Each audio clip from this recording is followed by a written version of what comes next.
பூமாதேவி அன்பர்கள் அனைவருக்கும் வணக்கம். இந்த நாளும் இனி வரப்போகும் நாட்களும் அனைவருக்கும் அனந்த பத்மநாப சுவாமியின் அருளால் இனிமையானதாக அமைய வாழ்த்துக்கள். அனந்த விரதமான இன்று அனந்த பத்ம சுவாமியின் அருள், ஆரோக்கியம், ஐஸ்வர்யம், அமைதி பெற ஸ்ரீ அனந்த பத்மநாப சுவாமியின் ஸ்லோகத்தினை பாராயணம் செய்வோம். ஸ்ரீ அனந்த பத்மநாப மங்கள ஸ்தோத்திரம். श्रियकान्ताय कल्याणनिधये निधयेऽर्तिनां श्रीशेषशायिने अनन्तपद्मनाभाय मङ्गलम्. श्यानन्दूरपुरी भाग्यभव्यरूपाय विष्णवे आनन्दसिन्धवे अनन्तपद्मनाभाय मङ्गलम्.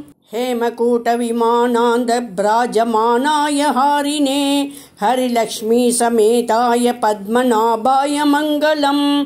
श्रीवैकुण्ठविरक्ताय शङ्खतीर्थाम्बुदे तटे रमया रममानाय पद्मनाभाय मङ्गलम्. अशेषचिदचिद्वस्तुशेषिने शेषशायिने अशेषदायिने अनन्तपद्मनाभाय मङ्गलम्. यत्पदं परमं सेव्यं सदा पश्यन्ति सुरयः सेनापतिमुखात् तस्मै पद्मनाभाय मङ्गलम्. चतुर्मुखेश्वरमुखैः पुत्रपौत्रादिशालिने समस्तपरिवाराय पद्मनाभाय मङ्गलम्.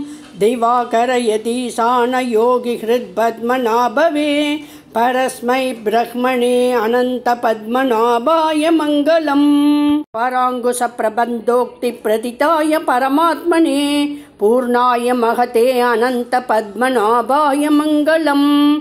वञ्चिभूभशिरोरत्नरश्मिनीराजिताङ्ग्रये वाञ्छिताखिलदायास्तु पद्मनाभाय मङ्गलम्.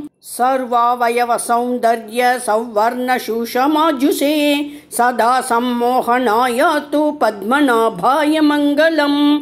योगीश्वराय कृष्णाय नरसिंहाय योगिने योगमुद्राभिरामाय पद्मनाभाय मङ्गलम्. अनन्तपुरनाथाय निरन्तरदयामुचे अनन्तपद्मनाभाय नित्यश्रीनित्यमङ्गलम्.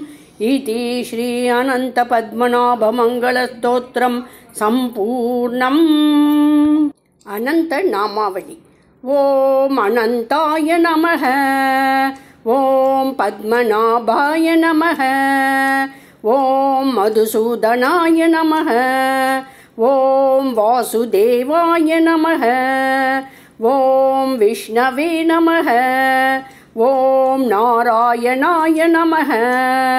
ॐ दामोदराय नमः. ॐ जनार्दनाय नमः. ॐ ऋषिकेशाय नमः. ॐ पद्मकराय नमः. ॐ चित्रभानवे नमः. ॐ उद्बलाक्षाय नमः. ॐ हरये नमः. ॐ श्रीपतये नमः. नैवेद्य समर्पण श्लोकम्. नैवेद्यं गृह्यतां देवसहपत्तिरै समर्पितम्. ॐ नमो नारायणाय. नमस्कार श्लोकम्. कायेन वाचा मनसेन्द्रियैर्वा बुद्ध्यात्मना वा प्रकृते स्वभावात् करोमि यत् सकलं परस्मै नारायणायेति समर्पयामि.